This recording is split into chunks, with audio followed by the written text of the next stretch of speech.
ज़्यादा नहीं, बस 2-2.5 घंटे और फिर हम लोग अपने अपने घर जाएंगे। नहीं, बस डरा रहे हैं, हमें तो डराने के भी पैसे मिलते हैं, हम क्या करें कि नमक सच्चाई का पानी में जैसे घोल देते हैं। कोई नया काम नहीं करते भाई साहब। जितनी भी दीपाली जी ने बात करी होंगी तो लगा होगा कि आपके जीवन की है, और जब उन्होंने घर वाले में बात कही तो लोगों ने देखा हमारी बात हो रही है। जब उन्होंने काम वाले की बात करी तो भाभी जितनी खुश हो रही थी, वो समझती उनके घर की बात चल रही है।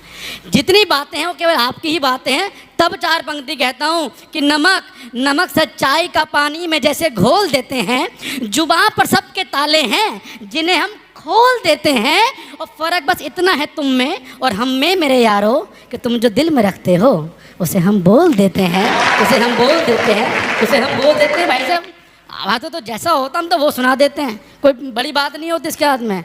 मैं से बता रहा हूँ, वो एक लड़की जा रही थी सड़क पे स्कूटी पे, हेलमेट नहीं लगा रखा था और गाना गाती हुई जा रही थी, तू खींच मेरी फ़ोटो। भाई साहब मेरी बात सुनना बहुत ध्यान से, बहुत अच्छी बात बता रहा हूँ मैं आपको, प्रैक्टिकल बात, मेरठ की बात बता रहा हूँ मैं। लड़की जा रही थी स्कूटी पे, बेटा रानी तुम भी सुनो, बहुत अच्छी बता रहा हूँ मैं। तुम्हारी उम्र की एक बिटिया थी, जा रही थी सड़क पे, जा रही स्कूटी पे, हेलमेट नहीं लगा रखा और गाना गा रही, तो खींच मेरी फ़ोटो। एक सुंदर स्मार्ट स्वदेश यादव जैसा लड़का ट्रैफिक हवलदार के रूप में खड़ा हुआ था। उसने देखा अच्छा हेलमेट नहीं लगा हुआ, फिर ध्यान से सुना क्या कह रही है कि तू खींच मेरी फ़ोटो। साइड में रोक लिया और कहा 4 पंक्ति कहता हूँ, जो पंक्ति उन्होंने कही वो मैं आपके चरणों में रखता हूँ, लगे कुछ अच्छी पंक्ति है तो आप आनंद दीजिएगा।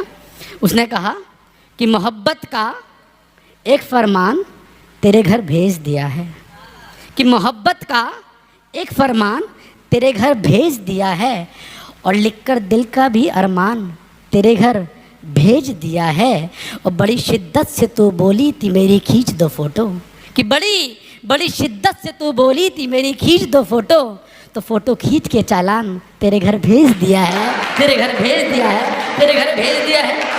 और मैं बताऊँ भाई साहब, मैं अकेला अमित जी अकेला 2-2.5 घंटे आपको हंसा लूँ, लेकिन अगर अकेला मुझे काम करो तो बाकी लोग क्यों आए हैं? नहीं, गलत बात है भाई साहब।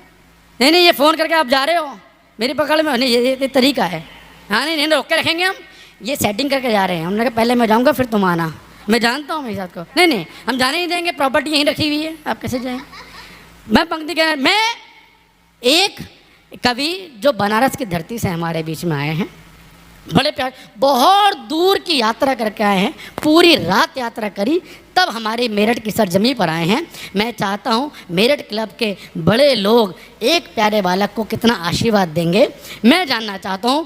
आप तालियों से उसको आशीर्वाद दीजिए। मैं 4 पंक्ति से बुलाना चाहता हूं कि बस दुखों के हुक्के को ना गुड़गुड़ाना चाहिए, कि बस दुखों के हुक्के को ना गुड़गुड़ाना चाहिए, रोने को तो यार सबको बस बहाना चाहिए, है सभी की ज़िंदगी में गम सभी को है पता, भूल कर उसको कभी हंसाना चाहिए। जोरदार ताली बजाइए रोहित पांडे। बहुत बहुत धन्यवाद प्रतीक भैया। माँ शारदे को प्रणाम करता हूँ, माता पिता गुरु चरणों का वंदन करता हूँ।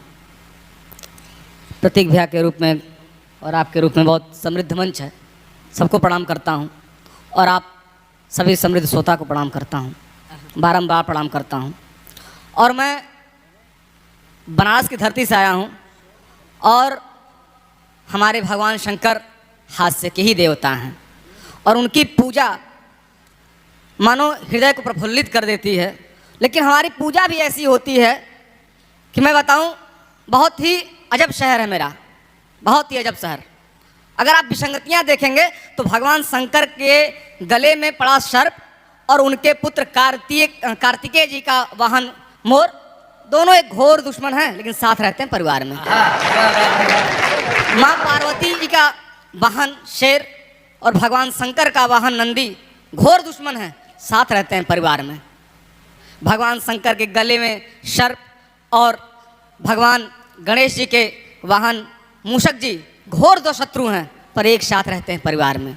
ऐसा परिवार, ऐसा पावन परिवार है मेरा। मैं उस बनारस की धरती से आप सबको प्रणाम करता हूँ, मेरठ को प्रणाम करता हूँ, और अपनी लाइनें पढ़ता हूँ।